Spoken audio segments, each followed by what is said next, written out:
कैसे हो फेंकू? जापान जाके बड़े उछल कूद रहे हो। कोई रूम पार्टनर बढ़िया मिल गया था क्या?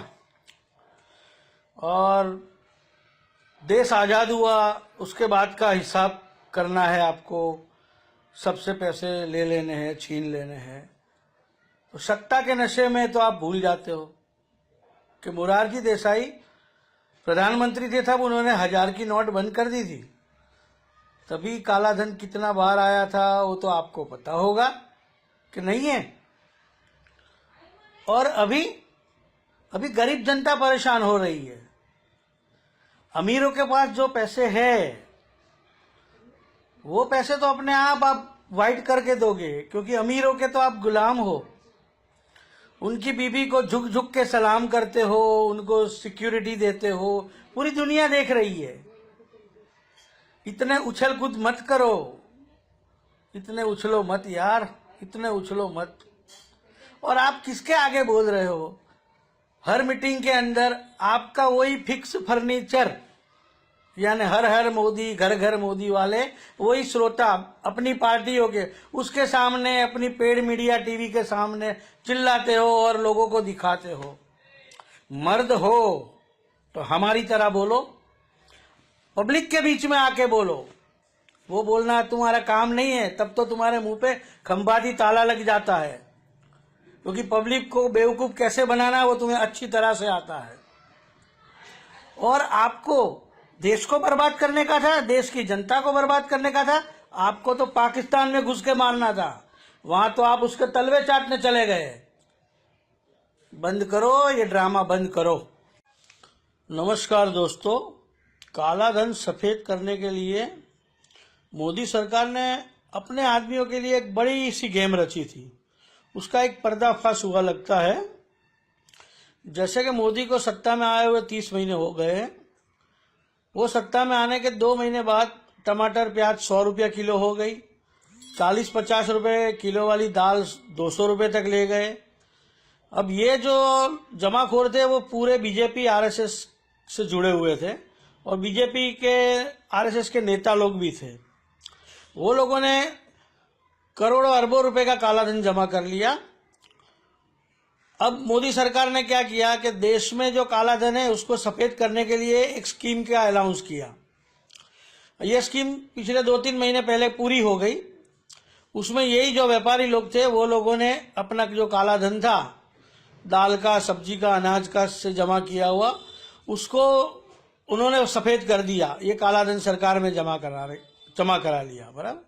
उनका काला धन सफेद हो गया। अब मोदी ने क्या किया कि अपने आदमी सब सेफ हो गए, और लोगों को परेशान करने के लिए उन्होंने ये रातों रात स्कीम निकाल दी, और अपने आरएसएस और बीजेपी के जुड़े हुए सारे लोगों के करोड़ों अरबों खरबों रुपए जो काला धन था उसको वाइट करवा दिया है। उसमें मेरे पास थोड़ी बहुत सूची आई है, लेकिन मैं उसे सत्तावार नहीं समझता। लेकिन ये इनकम टैक्स डिपार्टमेंट के देश प्रेमी जो अफसर है वो लोगों ने वो स्कूटनी की है कि भाई कौन से आदमियों ने ये धन वाइट किया है। तो वो जनता में थोड़ा बहुत आ गया है। अब उनके पास हम कुछ कानूनी कर नहीं सकते, लेकिन दूसरी पार्टियों से मैं अपील करता हूं कि वो लोगों का नाम सरकारी राह पे जाहिर हो। नमस्कार दोस्तों, ये मोदी जी की अर्ध पागल तरीके की जो नीति है, 500, 1000 की नोट बंद करके 2000 की नोट चालू करना। 2000 की नोट से तो महंगाई और बढ़ जाएगी, काला धन और 2-3 गुना हो जाएगा। और दूसरा क्या होगा कि ये अर्थतंत्र हमारा अभी टूट जाएगा। और मोदी जी के जो चहीते उद्योगपति है 5-50, उसी के हाथ में हमारा अर्थतंत्र आ जाएगा। उसकी पकड़ वो उद्योगपतियों के पास ही रह जाएगी। अब मैं थोड़ी बहुत अपील करता हूं, उसे कोई ध्यान से सुनो। अगर बात आपके दिल में उतरे तो वो हिसाब से करें। जिस लोगों के पास पैसे पड़े हैं वो लोग अपने रिश्तेदार को, घर वाले को, नजदीक के मित्रों को, सगे वाले को बैंक में अकाउंट अपना खुलवाए, या उनके जन धन के अकाउंट जिसके है उसके अकाउंट में 49,000 रुपए, 49,000 रुपए भरवाए। और वो 49,000 रुपये आपको अगर देना है तो दे दो या बाद में लो, कुछ भी लो, उसमें से आपका आधे से ज्यादा यानी करीबन 70, 80, 90% पैसा तो वाइट जैसा ही समझो हो जाएगा। और वो लोगों की दुआ आपको मिलेगी, दुआ मिलेगी। और क्या होगा कि हमारे पैसे हमारे हाथ में रहेंगे, हमारे पैसे हमारे हाथ में रहेगा, देश का अर्थतंत्र मजबूत रहेगा। और ये जिसने मोदी को सलाह दी है और मोदी ने मान ली है बिगर सोचे, उसमें देश को अच्छा रहेगा। ये देश के अच्छे के लिए मैं बोल रहा हूं कि 49,000 रुपये भरो। अब कल मोदी जी ने तो ऐसा बोल दिया था कि हर बूढ़ी माओ के खाते में 2.5 लाख रुपए भरो, कुछ पूछेंगे नहीं हम। वो गलत है, क्योंकि सरकारी कायदा ये कहता है कि 50,000 रुपये भरो तो पैन नंबर चाहिए। अब सभी के पास तो पैन नंबर होंगे नहीं, तो ये सोचने की बात है। वो भी हमें फंसाने के लिए ही बोल रहे थे कि 2.5 लाख रुपए औरत के खाते में भर दो। वो बहुत चालू इंसान है। और वो क्यों चालू इंसान है? उन्हें लक्ष्मी की पड़ी नहीं है।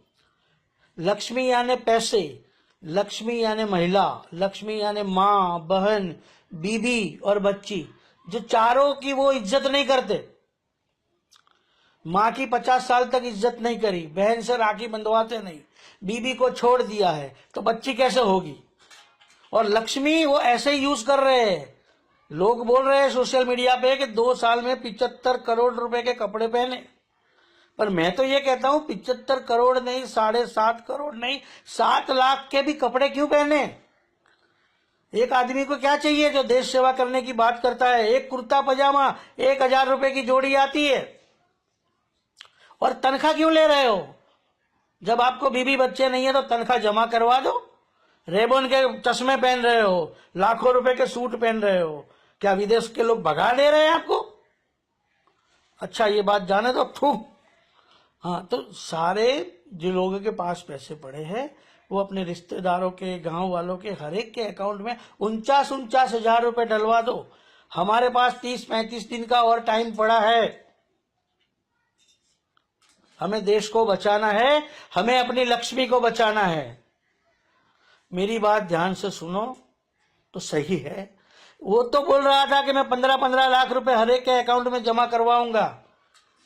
वो तो चुना हुआ आदमी है, पीएम बना हुआ है। मैं तो कहीं चुना हुआ भी नहीं हूं, मैं मामूली कॉर्पोरेटर भी नहीं हूं। लेकिन मैं सोचता हूं कि जन धन के खाते देश में 10-12 करोड़ जो भी है, इनके खाते में जिसके पास पैसे है वो रिश्तेदार 49,000 रुपए डाले। नमस्कार। देश की आम जनता को गीध की तरह नोच खाने वाले प्रधानमंत्री जी नरेंद्र मोदी खुश हो ना? 500,000 रुपए की नोट बंद करे हुए आज 12 दिन हुए, आज उसका 12वां है। 50 दिन के बाद हमें पता चलेगा आपने कितने पैसे वापस लिए हैं। कांग्रेस से लिए है, बीजेपी से लिए है, सारी पार्टियों से लिए, या खाली आम जनता की जान लिए। आज तक 60 आदमियों की जान चली गई है। और आपका तो काम क्या है? आम जनता को परेशानी करते हो।